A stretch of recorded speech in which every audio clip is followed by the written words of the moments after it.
आप सभी का हमारे इस YouTube चैनल पर स्वागत है फ्रेंड्स। आज के हम इस वीडियो में 2025 हिंदी वायरल प्रश्न पत्र को सॉल्व करने वाले। तो फ्रेंड इसमें जितने सारे प्रश्न हैं बहुत ही ज़्यादा इंपॉर्टेंट, तो मैं पहले आप सभी को प्रश्न को दिखा देता हूं। तो अगर आप लास्ट तक वीडियो में बने रहे थे तो यहाँ से बहुत सारा क्वेश्चन आपको तो बोर्ड एग्जाम में ज़रूर मिलेगा और आप सीखेंगे कि बोर्ड एग्जाम का जो होगा पैटर्न कैसा होगा। ठीक है, तो यहाँ पर देखो सारा मैं सब कुछ बताने वाला हूँ, बस आपको लास्ट तक वीडियो में बने रहना। ठीक है, तो यहाँ पर देखो जो पूर्णांक दिया जाएगा 70 का ये पूर्णांक रहेगा। यहाँ पर देख लो 70 का पूर्णांक रहेगा और यहाँ पर जो आपको समय दिया जाएगा 3 घंटे 15 मिनट आपको समय दिया जाएगा और यहाँ पर ऐसे निर्देश लिखा रहेगा। तो यहाँ पर देखो अच्छी तरह हम निर्देश को पढ़ लेते हैं। तो देखिए पहला जो पॉइंट करा कि प्रारंभ के 15 मिनट पर छात्रों को प्रश्न पत्र पढ़ने के लिए निर्धारित है। मतलब आपको जब क्वेश्चन पेपर मिलेगा आपको अच्छी तरह से क्वेश्चन पेपर को पढ़ लेना है 15 मिनट में। ठीक है, सेकंड जो पॉइंट करा कि प्रश्न पत्र 2 खंडों में हमारा बटा रहेगा। मतलब खंड आ और खंड बा। मतलब ये जो सेकंड जो पॉइंट कह रहा है कि हमारा जो प्रश्न पत्र होगा यह 2 भागों में बटा रहेगा। हमारा भाग आ होगा और भाग हमारा बा रहेगा। थर्ड जो पॉइंट करा कि प्रश्न पत्र के खंड आ में आपको बहुविकल्पीय प्रश्न दिए जाएंगे जिसके सही उत्तर आपको चयन करके ओमार शीट पर भरना है। ठीक है, देखो तीसरा जो पॉइंट करा कि खंड आ में आपको 1 अंक के 20 बहुविकल्पीय प्रश्न दिए जाएंगे जिसको आपको ओमार शीट पर भरना है और आपको नीला और काला पेन का प्रयोग करना है। ठीक है, अब यहाँ पर चौथा जो पॉइंट करा कि खंड आ में बहुविकल्पीय जो प्रश्न रहेंगे उसके 1 अंक निर्धारित रहेगा। देखो जैसे यहाँ पर हमारा एक बहुविकल्पीय मान लो ये हमारा प्रश्न है तो यहाँ पर देखो इसके लिए 1 अंक निर्धारित रहेंगे भैया। मतलब कहने का मतलब यही है कि एक प्रश्न का 1 अंक मिलेगा। ठीक है, अब यहाँ पर देखो पांचवा जो पॉइंट करा कि ओमार शीट पर अगर एक बार आप भर देते उसको ना ही काटना है ना ही इरेज करना है, इसलिए जो भी आप विकल्प भरेंगे अच्छी तरह से भरेंगे। अब यहाँ पर देखो हमारा छठवां जो पॉइंट करा कि प्रत्येक प्रश्न के सम्मुख उनके निर्धारित अंक दिए जाएंगे। जैसे ही हमारा प्रश्न रहेगा तो ऐसे प्रश्न के सामने अंक निर्धारित रहेगा। ठीक है, अब यहाँ से देखो फ्रेंड इसमें जितने सारे प्रश्न है ना बहुत ही ज़्यादा इंपॉर्टेंट है, इसलिए आपको वीडियो को अच्छी तरह से देखना। ठीक है, अब यहाँ पर देखो आपको ऐसे मिलेगा खंड आ करके और यहाँ पर हमारा पहले 20 बहुविकल्पीय प्रश्न मिलेगा। अब यहाँ पर देखो पहला जो प्रश्न करा कि बाबू गुलाब राय किस युग के लेखक हैं, तो आपको बताना कि बाबू गुलाब राय किस युग के लेखक हैं। ठीक है, तो यहाँ पर पहला ऑप्शन करा कि भारतेंद्र युग के, बी वाला ऑप्शन करा कि द्विवेदी युग के, सी वाला ऑप्शन करा कि शुक्ल युग के और डी वाला ऑप्शन करा कि शुक्लोत्तर युग के। ठीक है, तो बाबू जो गुलाब जो राय हैं भैया वो हमारे द्विवेदी युग के लेखक हैं, जो कि ये हमारा बी वाला ऑप्शन सही हो जाएगा। अब यहाँ पर देख लो आगे का प्रश्न करा कि दूसरा चिंतामणि किस विधा की रचना है। जो चिंता जो मणि है किस विधा की रचना आपको बताना, तो ये हमारा निबंध विधा की रचना है, जो कि यहाँ पर हमारा ए वाला ऑप्शन सही हो जाएगा। चिंतामणि किसने लिखा है, आचार्य रामचंद्र शुक्ल जी ने लिखा है, आप ये भी ध्यान रखना। तीसरा जो प्रश्न करा कि गबन किसकी रचना है, तो आपको बताना जो गबन है किसकी रचना है। पहला ऑप्शन करा कि मुंशी प्रेमचंद जी की रचना है, या बी वाला ऑप्शन करा कि जयशंकर प्रसाद जी की रचना, या सी वाला ऑप्शन करा निराला की रचना, या डी वाला ऑप्शन करा कि हरिकृष्ण प्रेमी का। ठीक है, तो यहाँ पर जो गबन है ये किसकी रचना, तो मुंशी प्रेमचंद के। देखो गबन गोदान ये ज्यादा पूछता है तो आप इसको ध्यान रखना। अगर आपसे पूछता जो गबन है ये कौन सी विधा है तो आप उपन्यास विधा लगाते, आप ये भी ध्यान रखेंगे। चौथा जो क्वेश्चन करा कि शुक्ल युग की समय अवधि है, तो आपको बताना। ठीक है, इसकी समय अवधि बताना। तो यहाँ पर हम देखिए करा कि 1936 1943 तक हमारा ए वाला ऑप्शन कह रहा है। बी वाला ऑप्शन कह रहा कि 1919 से 1938 तक, ये हमारा बी वाला ऑप्शन कह रहा कि, और सी वाला ऑप्शन कह रहा कि 1900 से 1918 तक, या डी वाला ऑप्शन कह रहा कि उपयुक्त में से कोई नहीं। तो यहाँ पर ये हमारा 1919 से 1938 तक आप ध्यान रखना शुक्ल युग की समय अवधि है। ठीक है, मतलब ये 1919 1938 तक ये चला था। ठीक है, अब पांचवा जो क्वेश्चन करा कि नीड़ का निर्माण फिर किस विधा की रचना है। ठीक है, और ये भी प्रश्न मतलब इसमें जितने सारे प्रश्न बहुत ही ज्यादा इंपॉर्टेंट है जो कि आप यहाँ पर देख सकते हैं।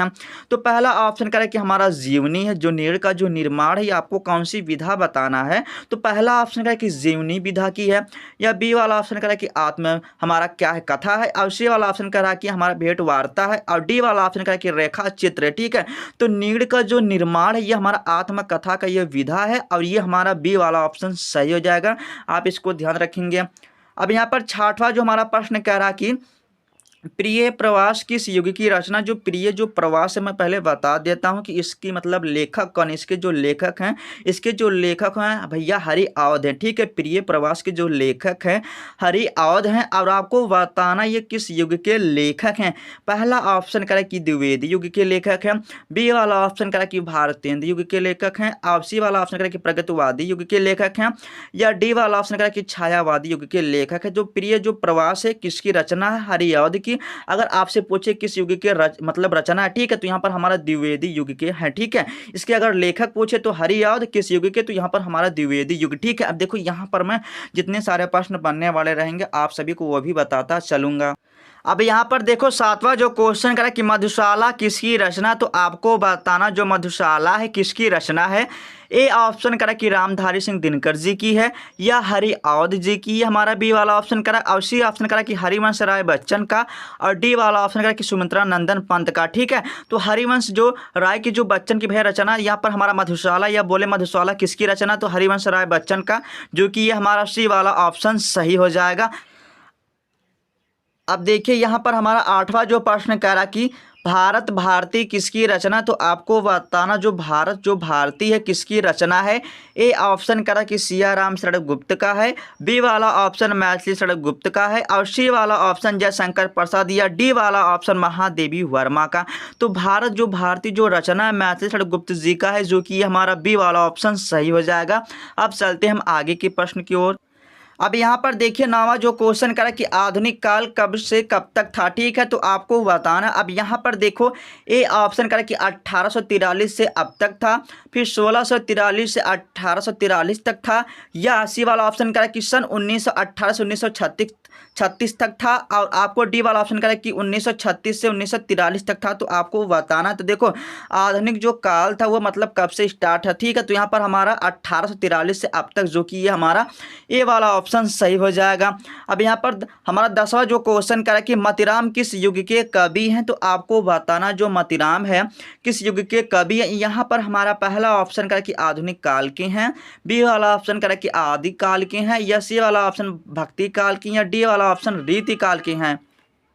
तो जो मतीराम है आधुनिक काल के हैं, जो कि आपको ए वाला ऑप्शन सही हो जाएगा। और ध्यान रखना जो मतीराम है ये आधुनिक काल के क्या हैं, कवि हैं। अब यहाँ पर देखो हमारा 11वां जो क्वेश्चन करा कि हास रस का अस्थाई भाव है। ठीक है, आपसे ये प्रश्न जरूर मिलेगा और आपको इसको जरूर ध्यान रखना। तो हास रस का आपको अस्थाई भाव बताना। ठीक है, तो यहाँ पर देखो हमारा हास है, तो इससे मतलब पता लग रहा है कि हमारा हास मतलब हंसना। ठीक है, तो यहाँ पर ऑटोमेटिक हमें दिखाई देने लगा कि यहाँ पर ये हमारा सी वाला ऑप्शन सही हो जाएगा। अब यहाँ पर देखो हमारा जो क्वेश्चन करा कि शोभत ओढ़े पीठ पट श्याम सलोनी गात मनो नील मणि शैल पर आतप परयो प्रकाश उपयुक्त में आपको बताना कि कौन सा अलंकार है। ए ऑप्शन उपमा अलंकार, बी ऑप्शन उत्प्रेक्षा अलंकार, सी ऑप्शन रूपक अलंकार, डी ऑप्शन श्लेष अलंकार। ठीक है, तो यहाँ पर हमारा जो श्लेष अलंकार है ये हमारा सिलेबस में नहीं है, और यहाँ पर ये हमारा क्या है उत्प्रेक्षा अलंकार, उपमा अलंकार, रूपक अलंकार है। ठीक है, यहाँ पर हमारा देखो ये उत्प्रेक्षा अलंकार हो जाएगा। ठीक है, जहाँ पर हमारा मानो जानो तानो आता, तो आप ऐसे ध्यान रखना। ठीक है, तो यहाँ पर हमारा देखो ओढ़ आया। ठीक है, आप ऐसे ध्यान रख सकते हो। तो यहाँ पर देखो मनो आया। ठीक है, तो यहाँ पर जहाँ पर मनो जानो हो तो यहाँ पर आप समझ जाना हमारा उत्प्रेक्षा अलंकार, जो कि हमारा बी वाला ऑप्शन सही हो जाएगा। 13वां जो क्वेश्चन करा कि रोला छंद में कुल कितने चरण होते हैं, तो यहाँ पर देखो पहला ऑप्शन करा 3, बी ऑप्शन 2, सी ऑप्शन 4, या डी ऑप्शन 5। ठीक है, तो रोला छंद में भैया तीन चरण होते हैं, जो आपको ध्यान रखना है। ठीक है, 3 नहीं हमारा 2 होता है। ठीक है, यहाँ पर ये हमारा बी वाला ऑप्शन सही हो जाएगा। अब यहाँ पर देखो हमारा 14 नंबर क्वेश्चन करा कि आकर्षण शब्द में किस उपसर्ग का प्रयोग किया जाता है। तो यहाँ पर देखो मैं पहले आप सभी को इसका कॉन्सेप्ट बताऊंगा कि हमारा उपसर्ग क्या होता है। ठीक है, ये किसी भी शब्द के आगे जुड़ता है। ठीक है, तो यहाँ पर देखिए हमारा क्या है शब्दांश बोले या शब्द बोले। ठीक है, तो यहाँ पर देखो हमारा क्या हो जाएगा, इसके जो आगे जुड़ता है वो हमारा क्या होता है उपसर्ग होता है। ठीक है, और हमारा प्रत्यय जो होता है वो पीछे जुड़ता है। देखो पास से देखो हमारा वो आता है पहले, तो आप ध्यान रखना ये हमारा इसमें आगे वर्ड बताना, इसमें आगे क्या जुड़ा है। ठीक है, अक्षर। ठीक है, ये हमारा शब्द है, इसमें आपको अक्षर बताना है। तो यहाँ पर ये हमारा आ हो जाएगा। अगर आपसे प्रत्यय पूछता तो समझ जाना आप पीछे का मतलब हमारा अड़ा हो जाता है। ठीक है, ऐसे अगर आप ध्यान रखोगे तो कोई भी क्वेश्चन कर सकोगे, अगर रटोगे बस यही एक ही करोगे। अब यहाँ पर देखिए 15वां जो क्वेश्चन का है कि रचना के आधार पर वाक्य के कितने भेद होते हैं, तो आपको बताना है। पहला ऑप्शन करा 2, बी ऑप्शन 5, सी ऑप्शन 6 और डी ऑप्शन 3। तो रचना के आधार पर जो वाक्य के जो भेद होते हैं वो 2 प्रकार के होते हैं, जो कि ये हमारा ए वाला ऑप्शन सही हो जाएगा।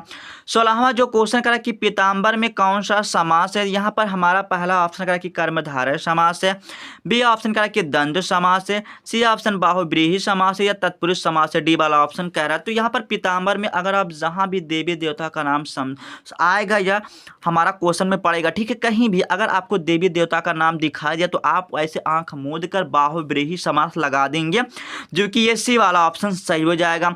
17वां क्वेश्चन करा कि आंसू का तत्सम रूप है, ठीक है, आपको बताना है आंसू का हमारा तत्सम क्या है, रूप है, ठीक है। तो यहाँ पर आप देखें तो यहाँ पर हमारा अस्त्र दिखाई दे रहा है, जो कि ये हमारा ए वाला ऑप्शन सही हो जाएगा। सॉरी, ठीक है। अब यहाँ पर देखो हमारा 18 नंबर क्वेश्चन करें कि कृत्यवाच्य में किसकी प्रधानता होती है, ठीक है, कृत्यवाच्य में किसकी प्रधानता होती है। तो यहाँ पर हमारा भैया आपको बता, जैसे आप पढ़ते हैं ना एक्टिव वॉइस पैसिव वॉइस, ठीक है, तो यहाँ पर जो हमारा काम करता, तो हमारा कर्ता मतलब सब्जेक्ट की प्रधानता ना, तो यहाँ पर हमारा देखो कर्ता की प्रधानता हो जाएगा। तो यहाँ पर हमारा ए वाला ऑप्शन होगा सही। और यहाँ पर हमारे कर्म की अगर प्रधानता होता तो हमारा भैया ऑब्जेक्ट आ जाता, इसलिए यहाँ पर देखो कहा कि कृत्यवाच्य में किसकी प्रधानता होती है, ठीक है, तो हमारा कर्ता की प्रधानता, जो कि हमारा ए वाला ऑप्शन सही हो जाएगा। अब यहाँ पर हमारा 19 नंबर जो क्वेश्चन है, ताबी शब्द में वचन एवं विभक्ति है, तो आपको इस प्रश्न को कमेंट करके बताना। और यहाँ पर ये जो चारों ऑप्शन दिया गया है, यहाँ पर मैंने गलत जान के लिखा है, ताकि आप सभी को कमेंट करके बताओ कि इसका राइट आंसर क्या। मैं देखना चाहता हूँ कितने लोग इसका आंसर सही करते हैं। 20वां जो क्वेश्चन करा कि निम्नलिखित में से हमारा क्या है, सर्वनाम है, ठीक है, तो सर्वनाम क्या होता है, जो संज्ञा के स्थान पे प्रयोग किया जाता है, वही हमारा डिफिनीशन है। जैसे हम कहते हैं कि प्रिंस, ठीक है, अब प्रिंस हम प्रयोग ना करके कहेंगे वह कहेंगे, ठीक है, तो देखो यहाँ पर ऑटोमेटिक आ गया कि हमारा वह, और यही हमारा सी वाला ऑप्शन सही हो जाएगा। तो फ्रेंड मैं उम्मीद करता हूँ कि वीडियो आप सभी को जरूर पसंद आया होगा। अगर पसंद आया तो लाइक कर देना, अगर चैनल पर नया तो चैनल को जरूर सब्सक्राइब कर देना, और जितने सारे क्वेश्चन बचे उसको हम नेक्स्ट वीडियो में करा देंगे।